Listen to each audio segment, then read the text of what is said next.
Guys দেখো এখানে আমরা একটা ডিসকভার বাইক নিয়ে চলে এসেছি। তো এটা এই যে ডবল স্ট্যান্ডটা ছিল এদিকে দেখো, এটা কিন্তু খুব সহজে বেরোচ্ছে না, ওই জন্য আমরা লেদে নিয়ে চলে এসেছি। এখন দেখা যাক কি করা যায়। অলরেডি এখানে আমাদের যে স্টিকটা ছিল ওটা জোড়া লেগে গিয়েছে। তো এটা বের করার পরে আমরা নতুন যে স্ট্যান্ডটা আছে ডবল স্ট্যান্ড সেটাও খাটাবো, কেমনভাবে খাটাতে হয় সেটাও তোমাদেরকে দেখাবো। তো যাই হোক বন্ধুরা, এখানে এই যে বাইকটা তোমরা দেখতে পাচ্ছ, এই বাইকের ডবল স্ট্যান্ডটা আছে, সেই ডবল স্ট্যান্ডটা কিন্তু জং ধরে একদম বডির সাথে পুরো সেটে গিয়েছে। তো এই পুরনো স্ট্যান্ডটা আমরা কিভাবে খুলবো সেটাই কিন্তু আজকে তোমাদেরকে দেখাতে চলেছি।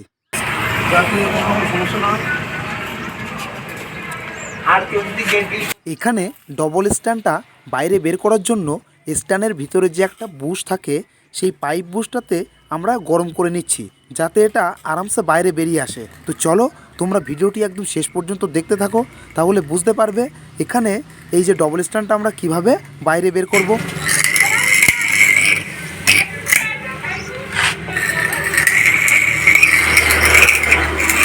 বলো লাভাটা বলছে, বলো একটু।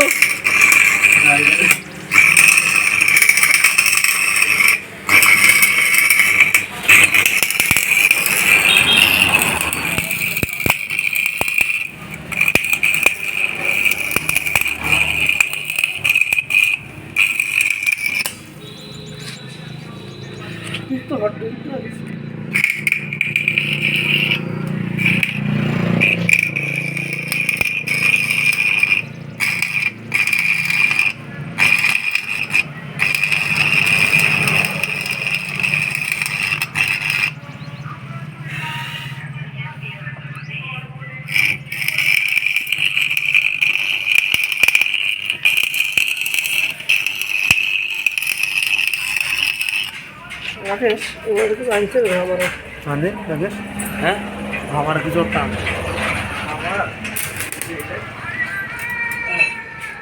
ना 5 किलो के तो में कम करी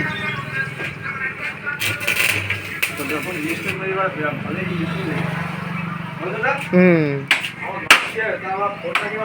এখানে ডবল স্ট্যান্ডের ভিতরে যে বুশটা থাকে সেটা তো আমরা যথেষ্ট পরিমাণে গরম করে ফেলেছিলাম, তারপরেও কিন্তু সেটা বাইরে বের করতে পারছিলাম না। তো চলো আমরা শেষমেশ এই পাইপটা কিভাবে বের করলাম সেটা তোমরা দেখতে পাবে আজকের এই ভিডিওতে।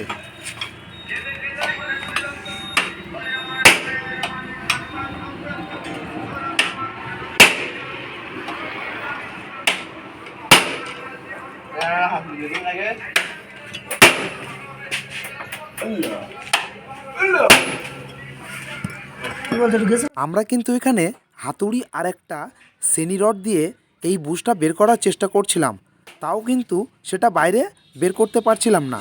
তো চলো ফাইনালি আমরা যেটা করলাম সেটা হলো, নিজের চোখেই দেখে নাও সেটা কি করলাম।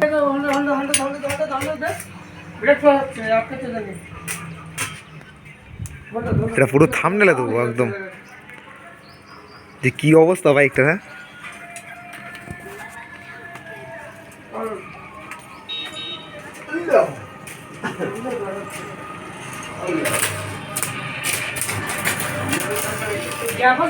এই দেখো বন্ধুরা, আমরা কিন্তু ফাইনালি একটা লোহা কাটা মেশিন নিয়ে চলে এসেছি। তো চলো সেটা কিভাবে বের করলাম নিজের চোখেই দেখে নাও।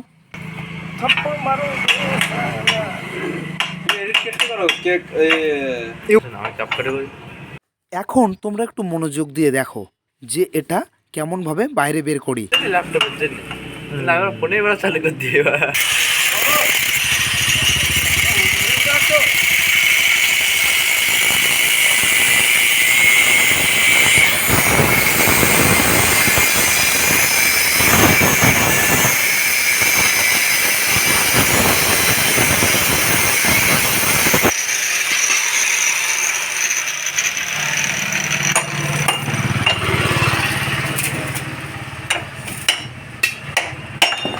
ব্যাস ফাইনালি আমাদের এখানে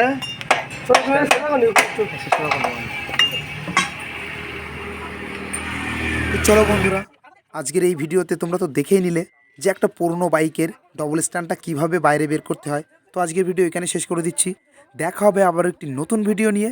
ততক্ষণ তোমরা ভালো থাকবে, সুস্থ থাকবে। Tata, bye bye.